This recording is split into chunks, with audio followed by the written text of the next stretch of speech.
It wasn't made to look cool, it was made to beat Shelby. The 1966 Chevrolet Corvair Yenko Stinger came out of nowhere and shocked everyone. It was lighter, faster, and handled better than most people thought. This little car changed the rules and proved you don't need a big engine to win. Motivation behind the Stinger, the 1966 Chevrolet Corvair. Yenko Stinger wasn't just another high-performance car, it was created to challenge one of the most iconic cars of the era, the Shelby GT 350. At the time, the Corvair was seen as a compact and practical car, not a muscle car or race-ready contender. The name Corvair had first appeared in 1954 on a Corvette-based concept car with a smooth fastback roof, shown during GM's Motorama show. Later, when the name was used for production models, the air part stood for the car's special air-cooled engine. However, Yenko believed that with the right modifications, this little car could take on the powerful Shelby GT 350S that were winning races everywhere. This was a bold decision, considering the Corvair was not built for racing from the start. It was a compact car with a unique air-cooled rear-engine design that set it apart from most other cars of its time.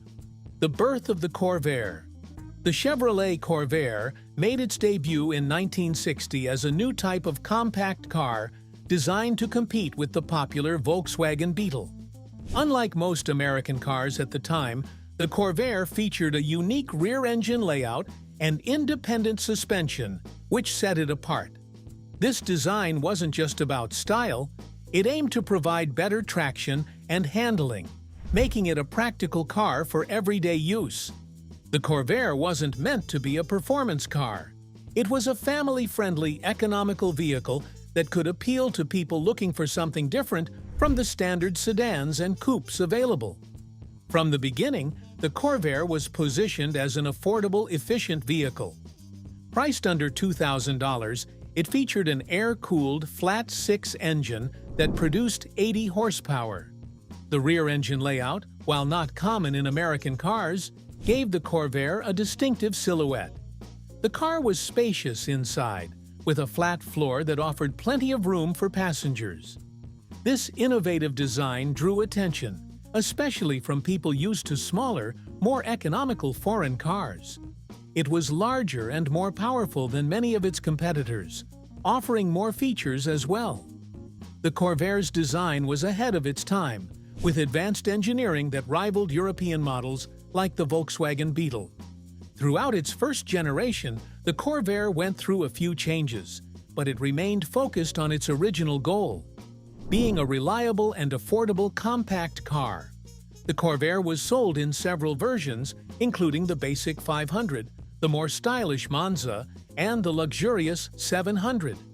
It quickly gained popularity, with over 200,000 units sold in each of its first 6 years. However, despite its growing success, the Corvair was still not seen as a performance car. It wasn't until later that it would transform into a muscle car contender. Second generation. A new era for the Corvair. In 1965, Chevrolet introduced the second generation of the Corvair. This new version marked a significant departure from the earlier models. It featured a fresh design, including a new fully independent rear suspension, which replaced the old swing axle. The new suspension, similar to the one found in the Corvette Stingray, dramatically improved the car's handling and stability.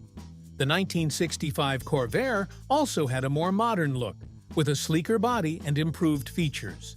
For this generation, Chevrolet introduced several engine options, including the base 95 horsepower engine and more powerful variants, like the 140 horsepower engine in the Corsa. The Corsa model in particular stood out for its high-performance features. It came with a turbocharged 180 horsepower engine, offering a level of power and performance previously unseen in the Corvair lineup. These changes helped elevate the Corvair's status, pushing it closer to the performance car category. The 1965 Corvair was also refined in other ways. The interior received an upgrade with a new instrument panel featuring a 140 miles per hour speedometer, a tachometer, and other performance-oriented gauges. The handling was much sharper thanks to the new suspension and larger brakes. The new Corvair was more powerful, better equipped, and far more exciting to drive.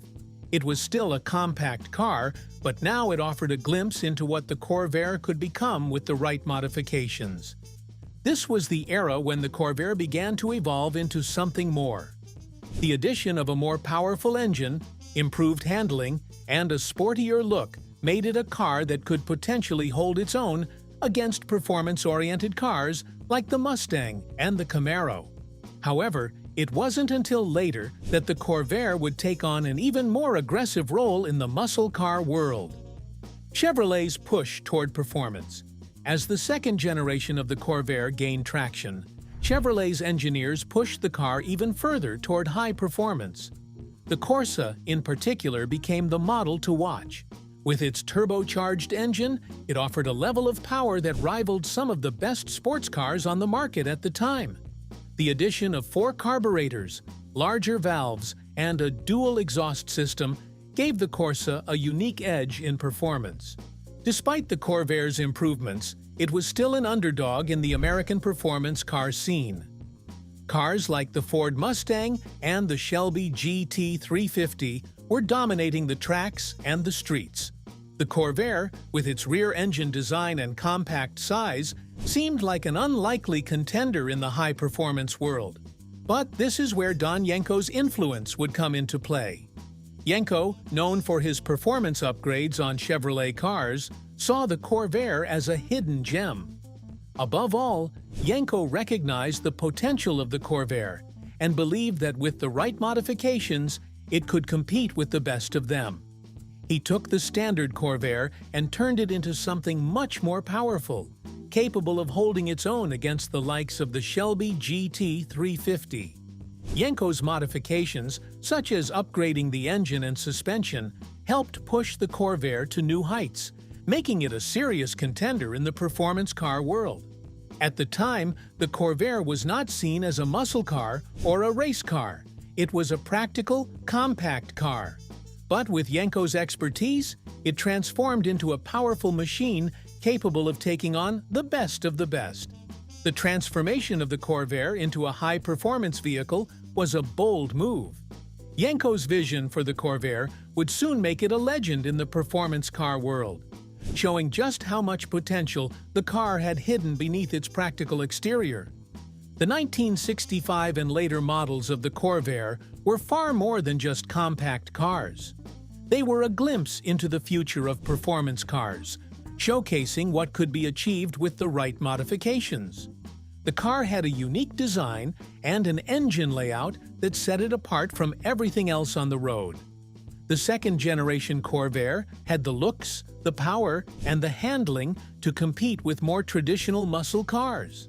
It was a compact car with the heart of a performance vehicle. Don Yenko's vision.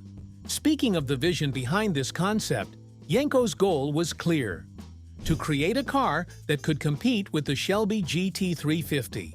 At that time, the Mustang had become a dominant force in racing, and Yenko was determined to challenge that supremacy. While the Camaro was a logical choice for such an undertaking, the car wasn't ready yet. The solution? The Corvair. Don Yenko saw potential in the Corvair because it was smaller and lighter than many other American cars of the time. He also knew that with the right modifications, he could turn it into a serious racing contender. Yenko's vision was to take the Corvair's basic structure and enhance it with upgraded parts, focusing on performance and handling to give it the edge over the Shelby Mustangs. In 1965, Yenko set to work transforming the Corvair into a performance car. He took the 1966 model of the Corvair Corsa, a car that already had a more powerful engine and sportier appearance than the standard Corvair, and started making modifications that would elevate it to a whole new level. Yenko's Corvair Stinger was not just a modified version of the regular model. It was a purpose-built race car designed to compete in the SCCA D production racing series.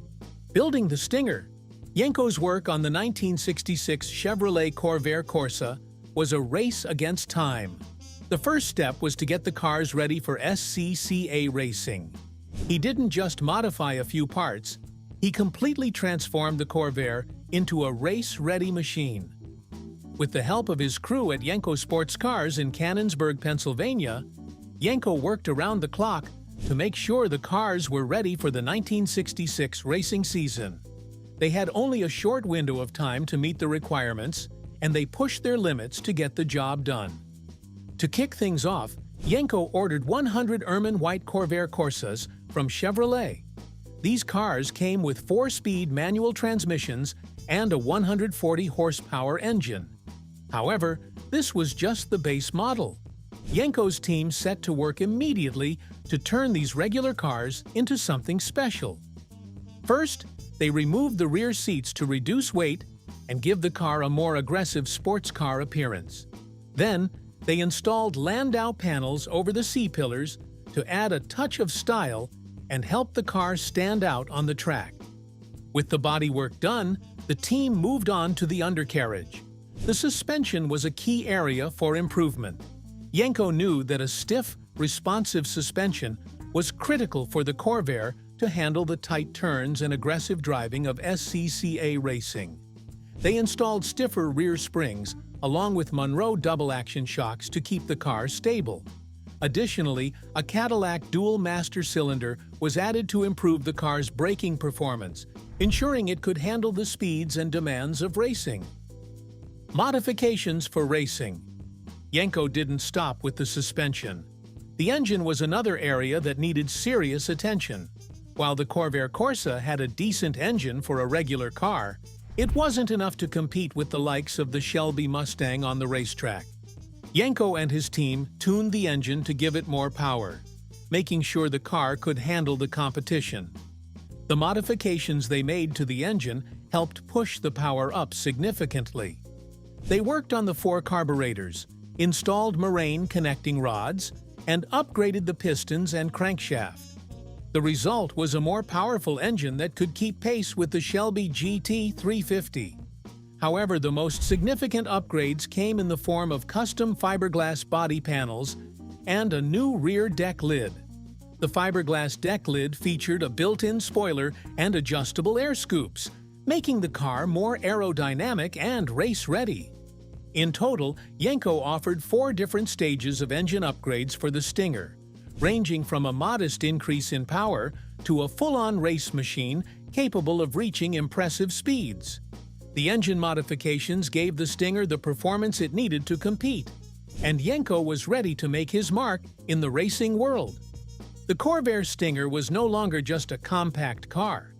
It was a true competitor, ready to take on the best. As the cars rolled out of the shop, each one was given a Yenko Stinger serial number, marking it as a true Yenko creation. These cars were not just modified Corvairs. They were purpose-built race cars designed to be quick, reliable, and tough on the track.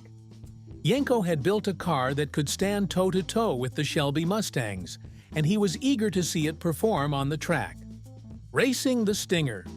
Once the 1966 Corvair Stingers were ready, they quickly became a hit in the SCCA racing scene. Yenko's decision to use the Corvair was a bold one, but it paid off.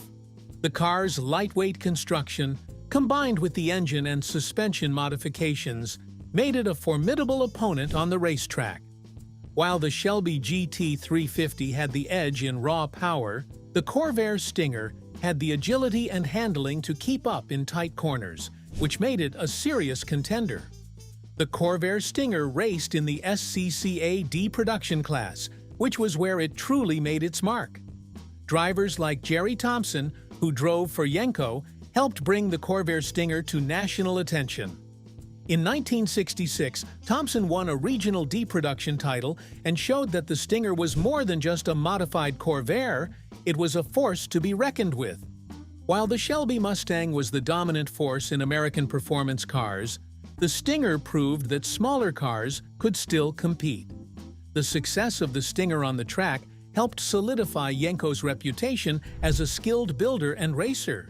His Corvair Stinger may not have been the most powerful car on the track, but it showed that with the right modifications and a little creativity, even the most unlikely vehicles could achieve greatness.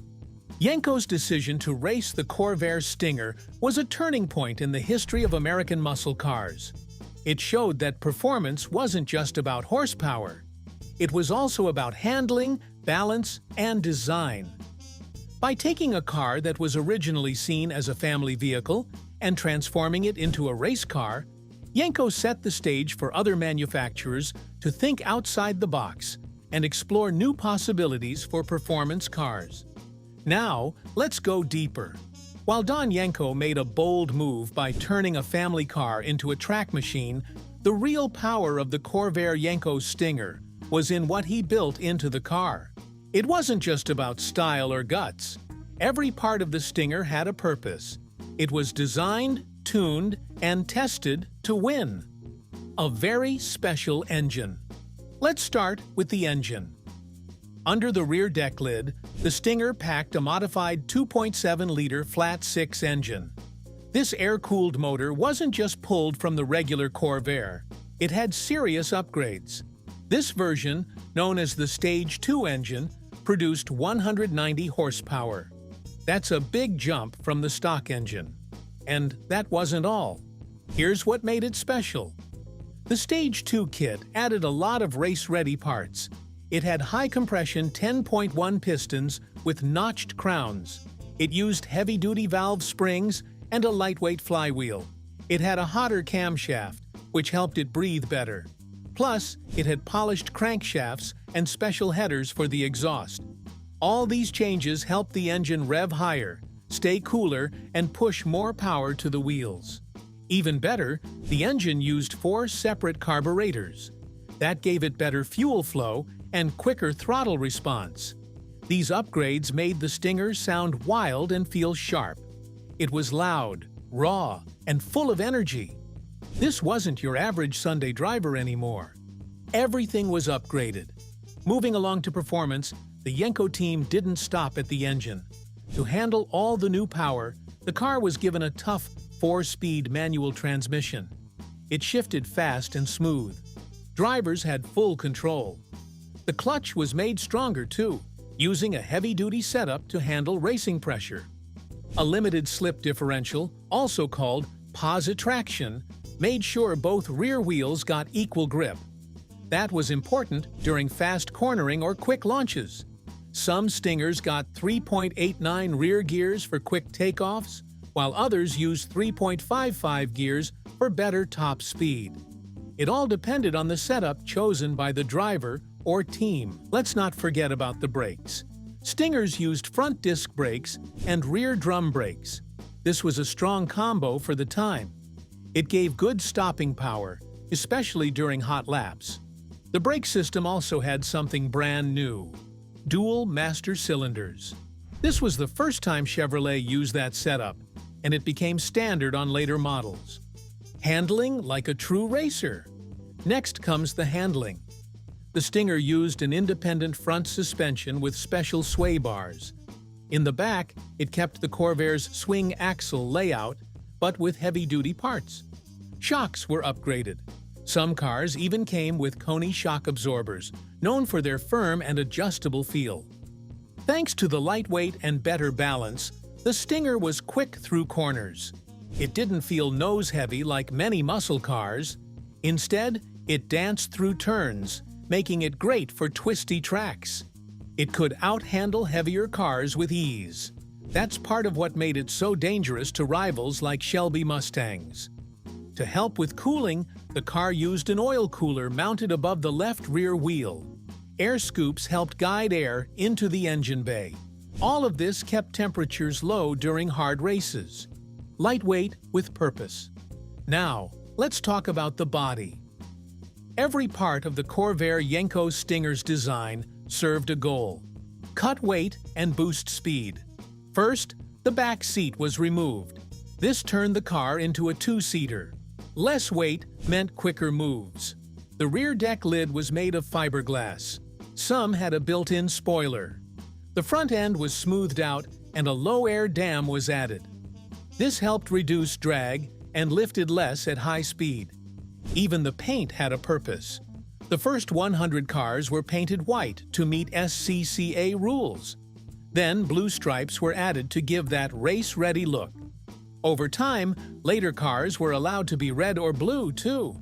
These colors gave each Stinger a unique feel, but all of them looked fast, even when standing still. Wheels were often black painted steel rims, wrapped in BF Goodrich radial tires. These tires gave strong grip and a mean look. Together with the lowered body and spoiler kit, the Stinger looked ready to race from every angle. Inside a racer's cabin. Stepping inside the Stinger, you could tell it was built for the track. The bucket seats were snug and low. Drivers could feel connected to the car. The steering wheel was often a wood-rimmed, sports-style wheel. It gave better feel and grip. All around the driver were gauges: tachometer, speedometer, oil pressure, and cylinder head temperature. These helped keep track of the engine's health while racing. The rear seat was gone. Sound insulation was cut. There were no luxury extras. Every ounce of extra weight was stripped. This gave the car a rough, race-ready feel that drivers loved. The sound of the engine echoed inside the cabin. It was loud and real. It made every drive feel like a lap at the track. Some cars had extra add-ons like landau panels over the rear pillars. These gave the coupe a sportier shape. Others had special emblems on the side panels, showing the Yenko name and Stinger pride. The total performance package. All these parts came together to make something rare. The Corvair Yenko Stinger wasn't just another muscle car, it was a full racing machine. It didn't rely on raw horsepower alone. It used balanced, lightweight, and smart engineering to beat stronger cars on the track. It could go from 0 to 60 miles per hour in about 7 seconds. That was fast for the time. But more than just straight line speed, it could take corners at high speed, stop quickly, and stay cool under pressure. The combination of quick steering, grippy tires, and perfect balance made it feel like a race car more than a road car. It's true that it had no power steering. It had no air conditioning or soft ride. But that was the point. This was made for racing. Every part was chosen for a reason. Made for the track. The Stinger wasn't just built to look cool, it was made to win. From the engine to the suspension, everything worked together. That's why it dominated in the SCCA D production class. Even though it went up against cars like the Triumph TR4, it held its own. Sometimes it even came out on top. Many drivers praised its feel. They said it felt balanced, sharp, and strong. When other muscle cars struggled in corners, the Stinger flew through. It didn't waste power. It used what it had with precision. Because of its rare parts and race-ready setup, only a few were made. Most say about 185 total Stingers were built. This included the first 100 in 1965 and a few more each year until 1969. One of the last ones was made for Goodyear to test tires. Each one had a unique serial number. Many were sold through Yenko's own dealership. Others were sent to places like Dana Chevrolet on the West Coast. A few were built with special systems to meet smog rules in California. Every piece of the Yenko Stinger came from smart planning. It took a basic car and made it something incredible. From the stripped-down body to the roaring engine, everything had one goal: go faster, turn better, and win races. Final thoughts. In conclusion, the 1966 Chevrolet Corvair Yenko Stinger was not just a modified version of the standard Corvair. It was a purpose-built race car that combined power, handling, and design in a way that had never been seen before. Yenko's modifications turned the Corvair into a serious contender on the racetrack, and its success in competitions helped establish the Stinger as one of the most iconic muscle cars of its time. Whether on the track or on the road, the Stinger proved that size wasn't everything. It was the balance of power, handling, and innovation that truly made a car great. If you like this story, drop a comment and tell us what you think. Don't forget to like the video and hit that subscribe button for more cool car stories coming your way.